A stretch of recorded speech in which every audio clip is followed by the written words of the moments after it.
अवधूत चिंतन श्री गुरुदेव दत्त.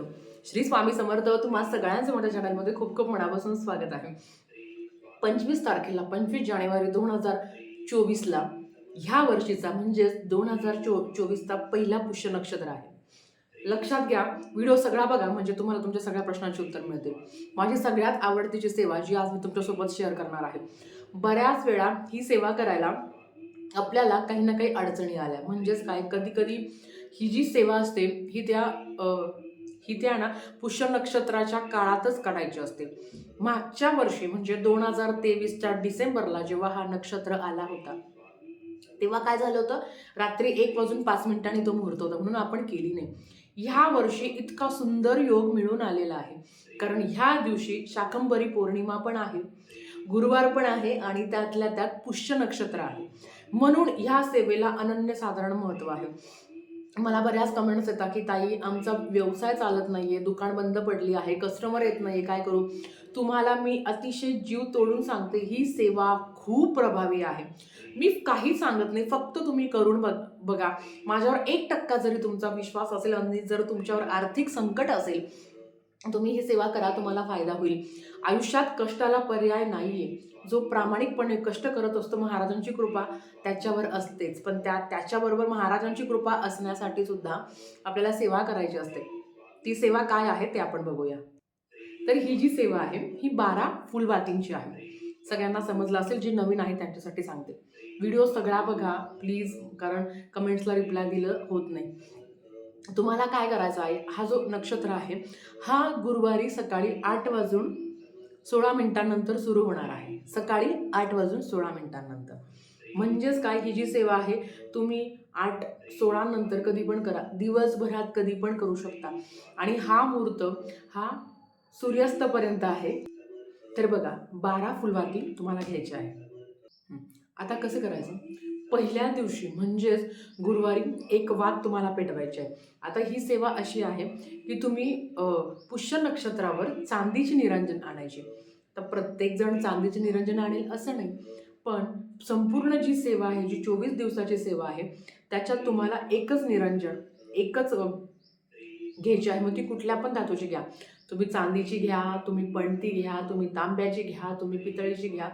तुम्हाला एक निरंजन घ्यायची आहे. निरंजन घेताना मोठी घ्या, कारण त्याच्यावर आपल्याला वाती वाढवायच्या आहे. त्या कशा वाढवायच्या ते तुम्हाला सविस्तर सांगते.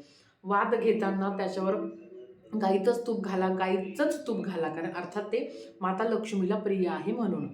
हे समजलं. पहिल्या दिवशी एक वात जाळायची, जसं आपण फुलवात करतो त्याची वात वरती असते. एक वात जाळायची. एक वात जाळली की त्याची काजळी शेवटी उरते, ती काढून ठेवायची. दुसऱ्या दिवशी 2 वाती टाकायच्या, 2 वाती त्याच्यावर जाळायच्या. दुसरा दिवस झाला, ती जळून झाली की ती शांत झाली की त्याची जी काजळी आहे ती काढून ठेवायची. तिसऱ्या दिवशी 3 वाती लावायच्या, चौथ्या दिवशी 4 वाती लावायच्या, पाचव्या दिवशी 5, 6, 7, 8, 9, 10, 11, 12. 12व्या दिवशी किती येतात, 12 वाती येतात. म्हणून सांगते की निरंजन मोठी घ्या, किंवा तुम्ही डायरेक्ट मातीची पण ती घेतली तरी चालते. 12 वाती झाल्या. आता 12व्या दिवशी 12 वाती येणार, 13व्या दिवशी पण 12 वाती येणार, 14व्या दिवशी 11 वाती येणार, 15व्या दिवशी 10 वाती येणार. शाळेत आपण चढता क्रम आणि उतरता क्रम जसं शिकलो आहे त्याच पद्धतीने तुम्हाला ह्या वाती लावायच्या आहेत. परत एकदा सांगते, पहिल्या दिवशी 1 वात, दुसऱ्या दिवशी 2 वात, तिसऱ्या दिवशी 3 वात, चौथ्या दिवशी 4 वात, 5व्या दिवशी 5 वात. 12व्या दिवशी 12 वाती पेटवल्यानंतर जी काही सेवा ती मी तुम्हाला नंतर सांगते. पेटवल्यानंतर ती शांत झाली की त्याची ती काजळी काढून घ्यायची. 13व्या दिवशी परत 12 वाती लावायच्या. 12 वाती लावल्या, परत ती शांत झाली की काजळी काढून घ्यायची. चढता क्रम आणि उतरता क्रम ह्या पद्धतीने तुम्हाला वाती लावायची आहे. आणि ती जी काजळी आहे ती संपूर्ण सेवा होईपर्यंत तशीच ठेवायची. संपूर्ण 24 दिवसाची ती सेवा झाली की नंतर ती काजळी तुम्ही निर्माल्यात टाकून देऊ शकता. हा झाला पहिला नियम. दुसरा, की ह्या सगळ्या सेवा करताना मासिक धर्म आला तर काय करायचं. आता समजा मी माझं सांगते, माझी उद्या सेवा झाली, माझी गुरुवारी सेवा झाली आणि मला जर शुक्रवारी मासिक धर्म आला, तर अर्थात मासिक धर्माचे 5 दिवस मी कुठलीच सेवा करणार नाही. 6व्या दिवशी पहिला एक सेवा झाली होती ना माझी, 1 दिवसाची सेवा झाली होती, नंतर मी 2 दिवसाची सेवा नंतर मी कंटिन्यू करेन. अर्थात सुतक आलं तर सेवा थांबवायची, परत सेवा करायची नाही. सुतक आल्यावर सेवा थांबवायची, परत सेवा करायची नाही.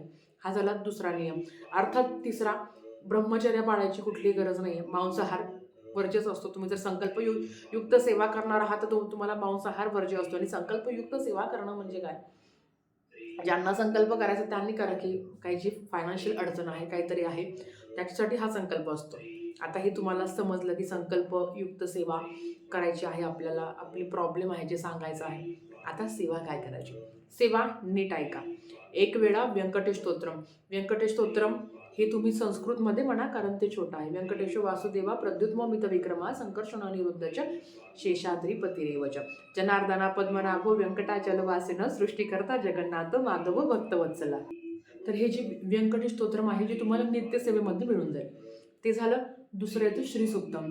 श्रीसुक्तम संस्कृतमध्ये म्हणा, नाही तर प्राकृतमध्ये म्हणा, जे तुम्हाला कम्फर्टेबल वाटतं आहे ते तुम्ही म्हणू शकता, फलश्रुतीसहित एकदाच.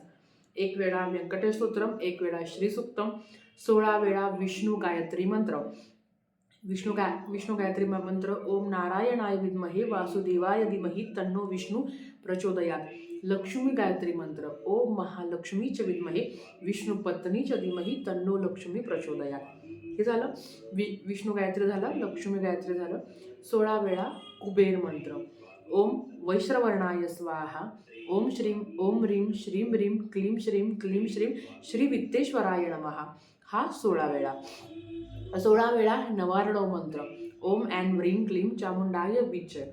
हा मंत्र 16 वेळा. त्याच्याबरोबर कुठलीही सेवा करताना आपल्याला आपल्या गुरूंना विसरायचं नाही. आता हे वाक्य पण बरेच लोक हे करतात. तर कुठलीही सेवा करताना आपल्याला आपल्या गुरूंना विसरायचं नाही, म्हणून एक माळ श्री स्वामी समर्थ मंत्राची करायची आहे. मी व्हिडिओ जर तुम्हाला वाटतं, मला बऱ्याच कमेंट्स येतात की ताई थोडंसं लिहून द्या ना डिस्क्रिप्शन बॉक्समध्ये, मला शक्य झालं तर मी देईल ना, नाहीतर तुम्ही ना थोडासा व्हिडिओ बॅकला जाणार आहे, तुम्हीच लिहून घ्या. परत एकदा सांगते. एक वेळा व्यंकटेश स्तोत्रम, एक वेळा श्रीसुक्तम, 16 वेळा विष्णू गायत्री मंत्र, 16 वेळा लक्ष्मी गायत्री मंत्र, 16 वेळा कुबेर मंत्र, 16 वेळा नवार्णव मंत्र, ओम ॲन ह्रीम क्लीम चामुंडाय विजय, आणि एक माळ श्री स्वामी समर्थ मंत्राची. घाबरू अजिबात नका. ही सेवा करायला फक्त तुम्हाला 10 ते 12 मिनटं लागेल, मॅक्झिमम 15 मिनटं. पण मी माझा वैयक्तिक अनुभव सांगते, मी खरंच तुम्हाला सांगते, ही सेवा खूप उच्च कोटीची आहे. मी ही सेवा 3दा केली आहे. मला त्याचा प्रत्येक वेळेस खूप चांगला अनुभव आला आहे. जे मला आला म्हणजे अर्थात माझ्या फॅमिलीमध्ये, माझ्या मिस्टरांना, आणि अर्थात आपण आपल्या संसारासाठी सेवा करत असतो. मी नेहमी सांगते, ह्या सेवेचा मला अनुभव आलेला आहे. आणि माझी कळकळून विनंती आहे महिलांनो, तुमच्या आसपास जर कोणी असेल असं की ज्याला फायनान्शियल प्रॉब्लेम आहे, माझा व्हिडिओ नका शेअर करू, काहीच प्रॉब्लेम नाही, पण कोणीतरी असेल की ज्याला फायनान्शियल प्रॉब्लेम आहे, त्याच्यापर्यंत हा व्हिडिओ जाऊ द्या. कोणाचा उद्योगधंदा चालत नाही, ज्याने नव्याने बिझनेस स्टार्ट केला आहे, त्याच्यापर्यंत हा व्हिडिओ जाऊ द्या. किंवा तुम्ही ओरली सांगा, त्याला सांगा की बाबा तुला अशी अशी सेवा करायची, इतक्या इतक्या दिवस ही सेवा करायची आहे. जेव्हा हे निर्माल्य, तुम्हाला जसं मी सांगितलं की वात जाळल्यावर त्याचं जी काही काजळी असते ती उरते, एका प्लास्टिकच्या पिशवीमध्ये ठेवायची. त्याच्यानंतर पूर्ण सेवा झाली की सगळी ती निर्माल्यात टाकून द्यायची. अतिशय उच्च कोटीची सेवा आहे. मी तुम्हाला सांगते, मी खरं सांगते, जेव्हा गुरुवार येईल, आजच मी सगळ्यांना फोन करून सांगणार आहे की ही सेवा तर तुमच्यापर्यंत मी येऊ शकत नाही, म्हणून ह्या व्हिडिओद्वारे सांगते. माझ्या बऱ्याच असे जे माझे जवळचे लोक आहेत की ज्यांना ही सेवा करायची इच्छा आहे, कारण मागच्या वेळेस ना रात्री तो योग आलेला ना 1:05 मग कोणी नाही केलं. आणि काही काही लोकांना मासिक धर्म पण आला, म्हणून पण ह्यावेळेस असं नाही आहे. तुम्ही करा. आता बऱ्याच वेळा मला म्हणतील ताई आम्हाला 4था दिवस आहे, नाही चालणार, 5वा दिवस करू शकता. अगेन तुम्हाला जर पहिला दिवस, दुसरा दिवस, तिसरा दिवस मासिक धर्म, आता 4था दिवस असेल तर काय करायचं? एक दिवस कुणाला तरी सांगा सेवा करायला. मिस्टरांना सांगा, मुलीला सांगा, मुलाला सांगा, त्याच्या पाय पडा, म्हणा बाबा आजचा दिवस कर. मिस्टरांना सांगा की एक दिवस फक्त तू सेवा कर, किंवा 2-3 दिवस तू सेवा कर, नंतर तुम्ही कंटिन्यू ती सेवा करू शकता, हरकत नाही. कारण याच्यानंतर कधी योग आहे मला पण माहिती नाही, आणि मी ते तेवढं कॅलेंडरमध्ये पाहिलं पण नाही. आय विश फेब्रुवारीमध्ये असावा. येस, फेब्रुवारीमध्ये पण आहे हा योग. पण मी तुम्हाला सांगेल, आता नवीन वर्षात आला आहे ना, फेब्रुवारीची वाट बघण्यापेक्षा ज्यांना नाही जमणार ना त्यांनी फेब्रुवारीत केला तरी चालेल, ज्यांना जमेल त्यांनी आजच म्हणजे येणाऱ्या गुरुवारीच करा. कारण हा योग खूप महत्त्वाचा आहे. कारण ह्या वेळेस गुरुवार पण आला आहे आणि शाकंभरी पौर्णिमा पण आहे, म्हणून त्याला खूप जास्त महत्त्व आहे. म्हणून ही सेवा तुम्हाला करायची आहे. तर झालेली सेवा स्वामींच्या चरणी मी रुजू करते आणि आजचा व्हिडिओ इथेच थांबवते. आवडला तर लाईक शेअर सबस्क्राईब करा. भेटूया परत अशाच एका व्हिडिओसोबत. श्री स्वामी समर्थ.